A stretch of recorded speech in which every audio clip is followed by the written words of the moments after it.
ஏன் செல்லம் சைஸ் கரெக்டா இருக்கா? அவ்வளவுதான். Good morning teacher. ஸ்கூல்ல டீச்சர் கிட்ட இப்படிதான் சொல்லணும். Good morning teacher. ஐயோ பார்த்து இப்படி இல்ல இரு. ஏசோன் இவ்வளவு சின்ன வயசுல இவ ஸ்கூலுக்கு அனுப்புறதா? அடுத்த வருஷம் அனுப்பலாமே, என்ன அவசரம்? என்ன உளறிட்டு இருக்க? எத்தனை நாள் அவளை வீட்டுல வச்சிருப்பேன்? மருந்து கல்யாணம் ஆகி அவன் புருஷன் வீட்டுக்கு ஒரு நாள் போறான். பைத்தியம் உங்க அப்பா. குட்டி, உன்னால ஸ்கூலுக்கு போக முடியுமா? என்னால முடியும். ஜாங்கன் கூட போயிருக்கானே. ஜொங்கன் போனா என்ன போகாட்டி என்ன? நீ ஜொங்கன் கூட பழகுறது எனக்கு சுத்தமா பிடிக்கல. நான் ஸ்கூலுக்கு போகணும்பா. சரிமா, நீ இப்ப ஸ்கூலுக்கு போ. ஒருவேளை உனக்கு பிடிக்கலனா திரும்ப வந்துரு. நேரா வீட்டுக்கு கூடி வந்துரு, சரியா? அப்பா உனக்காக காத்துக்கிட்டு இருப்பேன். ஓகே. செல்லக்குட்டி, நாளைக்கு நல்லா வேகமா வருவல்ல? நான் தான் முதல் இடத்துல வருவேன். முதலமா? Ready?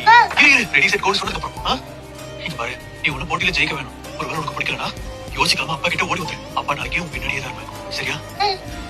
Ready? Ready set go. அதுக்குள்ள ஓடிட்டா. மாமா போலாம். திரும்பவும் நம்ம ரொம்ப சீக்கிரம் இங்க வந்துட்டோம்ப்பா. இவ்ளோ கூட்டம். எதுக்கு எல்லாரும் முன்னிட்டு வரணும்? முன்னெச்சரிக்கையா இருக்காங்கன்னு இவ்ளோ ஓவரா பண்றாங்க. ஆன்சர்ல நல்லா கெஸ் பண்ணுவல. நான் எதுக்கு இப்ப ஆன்சரை கெஸ் பண்ணணும்? அப்பா, நான் யங் கும்யாங்.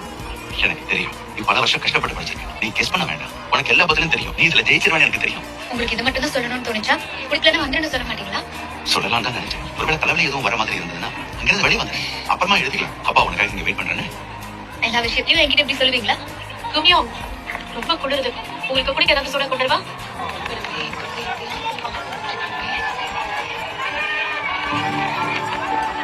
நான் எப்பெல்லாம் கைது மேல நடக்கிறேனோ அப்பெல்லாம் அப்பா என்ன தாங்கி பிடிக்க காத்திருப்பாரு. நீ விழுந்தா நான் புடிச்சுப்பேன்னு சொல்லுவாரு. அந்த வார்த்தைகள் எனக்கு எவ்வளவு ஆறுதலா இருந்துச்சுங்கிறத நான் அன்னைக்கு அவர்கிட்ட சொல்லியிருக்கணும். ஒரு தடவையாவது சொல்லியிருக்கணும். பனி கொட்டுறத பத்தி என் அப்பா கவலையே படல. எனக்காக அங்கேயே குளிர்ல காத்துட்டு இருந்தாரு. மணமகள் இப்போது அயலில் நடந்து வரலாம். கும்யாங்,